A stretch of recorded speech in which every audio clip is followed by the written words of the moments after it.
할렐루야. 우리 믿음의 친구들 축복합니다. 같이 함께 오늘 말씀 보도록 하겠습니다. 오늘 말씀은 룻기서 4장 13절에서 17절까지의 말씀입니다. 우리 룻기서 계속 필사해 왔는데요. 오늘 이제 마지막 시간인데 룻기서 4장 말씀 같이 함께 보도록 하겠습니다. 13절 같이 읽겠습니다. 시작. 이에 보아스가 룻을 맞이하여 아내로 삼고 그에게 들어갔더니 여호와께서 그에게 임신하게 하심으로 그가 아들을 낳은지라.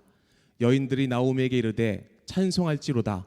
여호와께서 오늘 내게 기업 물을 자가 없게 하지 아니하셨도다. 이 아이의 이름이 이스라엘 중에 유명하게 되기를 원하노라. 15절입니다. 시작. 이는 내 생명의 회복자이며 내 노년의 봉양자라. 곧 너를 사랑하며 일곱 아들보다 귀한 내 며느리가 낳은 자로다 하니라. 나오미가 아기를 받아 품에 품고 그의 양육자가 되니. 마지막 17절입니다. 시작.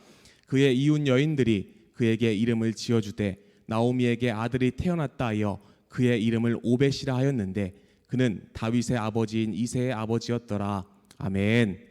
오늘 말씀의 제목은 회복시키시는 은혜라는 제목으로 함께 하나님의 말씀을 나누고자 합니다.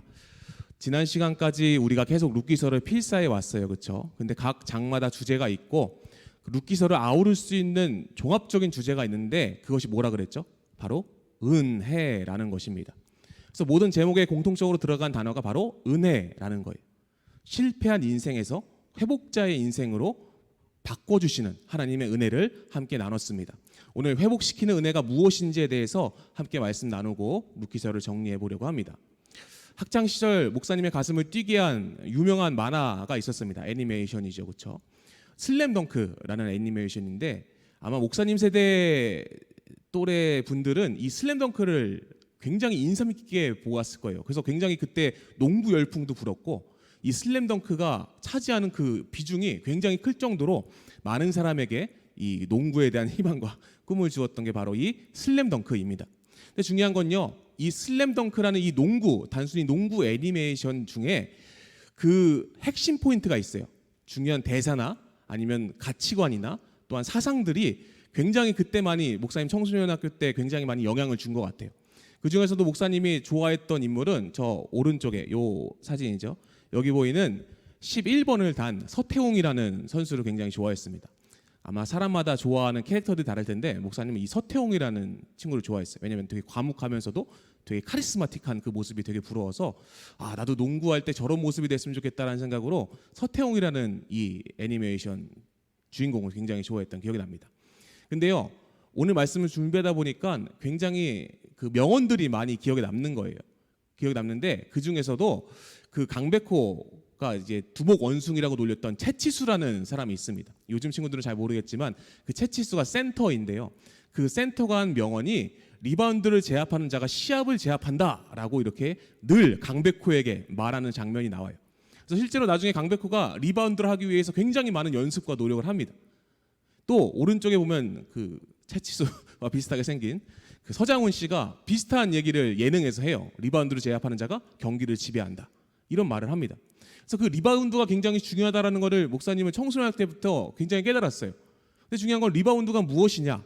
바로 슛을 던지잖아요. 그렇죠? 그러면 골대에 맞고 튕겨나온 공을 잡는 기술이 바로 리바운드입니다. 골이 들어가면 할 수 없지만 골이 튕겨나오면 리바운드가 하는 거예요. 근데 중요한 것은 이 리바운드가 뭐냐면 기회라는 것입니다.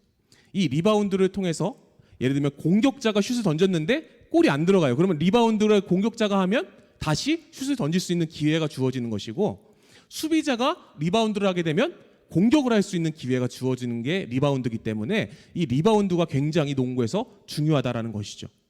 목사님이 이 룻기서를 읽어보면서 1장부터 4장까지 쭉 정리하면서 이 룻기서는 리바운드 같은 것이다, 바로 기회이고 바로 은혜이다라는 것을 깨달았습니다. 우리가 살펴본 그 룻기서 4주간 여러분 필사했어요. 그렇죠? 목사님이 사진에 다 담진 못했지만 굉장히 많은 친구들, 처음에는 2명, 3명 참여하더니 나중에는 8명까지, 지난주에 8명이 필사에 참여했어요. 이런 모습을 보면서 참 대견하기도 하고, 또한 여러분들이 필사하면서 마음에 감동되는 구절을 또 적었을 거라고 생각을 해요. 근데 분명한 것은 여러분이 적으면서 그 안에 담겨진 하나님의 놀라운 뜻과 은혜를 더 쉽게 이해하기 때문에 목사님이 적으라고 권면하는 것이고 여러분 그대로 따랐을 거라고 생각을 합니다. 4주간의 룻기 필사라면서 우리가 룻기에 대해 살펴봤는데요. 처음부터 한번 좀 살펴볼게요. 1장은 뭐였냐면 제목이 실패도 은혜이다라는 제목이었어요.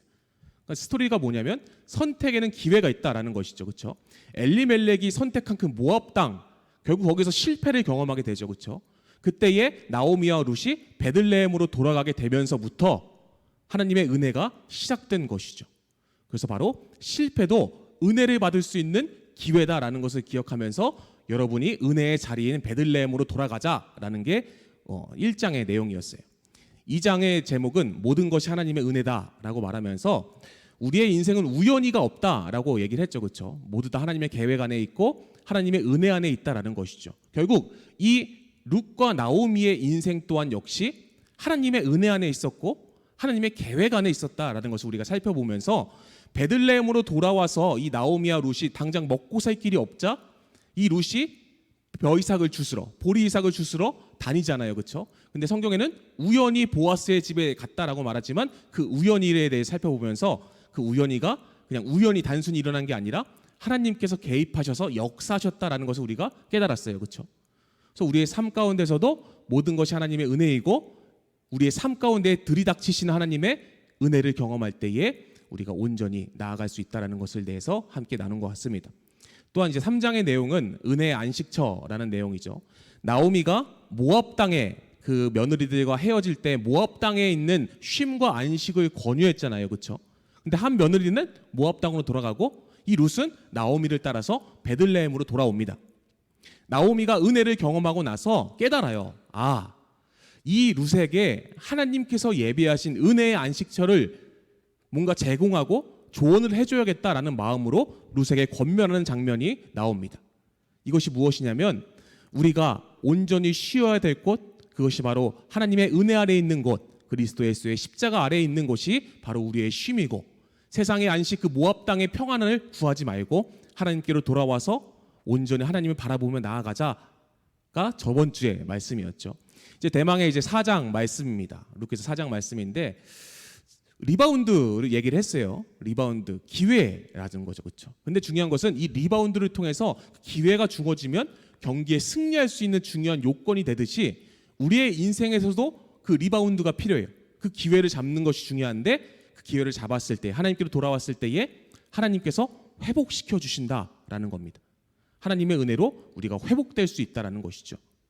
지금 코로나19로서 마음이 어렵죠. 그렇죠? 굉장히 상황이 어렵고 또 정부에서 교회에 대해서 이렇게 지침이 내려오고 예배를 비대면으로 진행하는 상황에 대해서 목사님 마음이 참 마음이 아파요. 우리 친구들 얼굴 보면서 이렇게 설교하다가 카메라 보고 설교하려니까 굉장히 어색하기도 하고 씁쓸하기도 한데 중요한 것은 이런 어려운 상황일수록 우리가 하나님의 은혜를 사모해야 되고 그 은혜를 사모할 때 이 하나님께서 우리의 인생을 리바운드, 기회를 주시고 회복시켜 주신다라는 것을 여러분 기억하시기 소원합니다.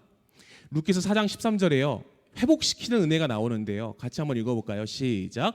이에 보아스가 룻을 맞이하여 아내로 삼고 그에게로 들어갔더니 여호와께서 그에게 임신하게 하심으로 그가 아들을 낳은지라라고 오늘 말씀 13절에 말씀하고 있습니다. 하나님의 주권이 무엇입니까? 그 룻이 이방 여인 룻이 보아스와 결혼했어요. 근데 중요한 게 결혼하고 끝나는 것이 아니라 여호와께서 그에게 임신하게 하셨다라고 말씀하고 있습니다. 하나님께서 룻에게 아기를 주셨다라고 말씀하고 있는 것이죠. 왜 여호와께서 그에게 임신하게 하셨을까요? 그것은 바로 하나님의 놀라운 주권 안에 있다라는 것을 의미하는 것이죠. 바로 회복 또한 역시 하나님께서 하실 수 있는 분이고 하나님께서만 하실 수 있는 분이기 때문에 우리가 하나님의 은혜 안에 있을 때에 하나님께서 우리의 인생을 회복시켜 주신다는 것을 믿음으로 경험하시기 소원합니다. 결국 이 나오미와 룻은 베들레헴으로 돌아갔고 하나님의 은혜를 사모하는 그 자리로 돌아갔기 때문에 하나님께서 그의 인생을 회복시켜 주십니다. 보아스와 결혼하게 하시고 이방 여인 룻은 사실은 모압 땅으로 돌아가면 어떻게 될지 몰랐잖아요. 그렇죠? 근데 시어머니 따라서 그 어려운 길을 자청해서 왔고 또한 하나님의 은혜를 사모해서 믿음으로 그 자리에 머물렀을 때 하나님께서 보아스와 결혼하게 하시고 다윗의 할아버지인 오벳을 낳는 축복을 이 룻에게 경험시켜 주십니다. 또한 나오미 역시 그 아들을 그 손주를 얻는 그 축복을 나오미는 경험하게 되죠. 하나님의 회복의 약속인 그 오벳에 대해 살펴보면요, 오늘 말씀 17절에 그의 이웃 여인들이 그에게 이름을 지어주되 나오미에게 아들이 태어났다 하여 그의 이름을 오벳이라 하였는데 라고 말해요. 그렇죠? 그러면서 그는 다윗의 아버지인 이새의 아버지가 되었다. 한마디로 말하면 다윗의 할아버지가 되었죠. 이 오벳이라는 사람의 이름의 뜻이 뭐냐면 섬기는 자, 종이라는 뜻을 갖고 있어요. 근데 이거를 오늘날로 적용시키면 예배자를 의미합니다. 하나님께서 온전히 회복시키시는 인생의 마지막 길은 예배자의 인생이라는 것을 우리에게 말씀하고 있는 것이에요. 간절히 바라는 것은 실패를 경험했다 할지라도 하나님께로 돌아가면 하나님께서 회복시켜 주시는데 그 회복을 경험한 자들은 예배자로서 이 땅을 살아가야 된다는 것입니다. 사랑하는 청소학교 여러분, 여러분들의 삶 가운데에 앞으로 어려운 일이 더 많을 거예요. 코로나19보다 더 심한 바이러스가 올 수도 있어요. 그때에 절망과 좌절에서 실패를 경험한다 할지라도 포기하지 마시고 하나님께로 돌아가시길 소원합니다. 그때 하나님께서 여러분들의 인생을 회복시켜 주셔서 다시금 예배자의 인생으로서 다시금 여러분들을 사용하시리라 믿습니다. 그러한 믿음의 고백이 오늘 우리 안에 있길 소원해요. 같이 한번 읽어볼까요? 우리의 인생을 인도하시는 하나님의 은혜 안에서 우리가 할 수 있는 최고의 표현이 뭐다? 바로 예배이다. 그리고 예배를 드리는 여러분들이 예배자인 것을 기억하시기 간절히 축원합니다.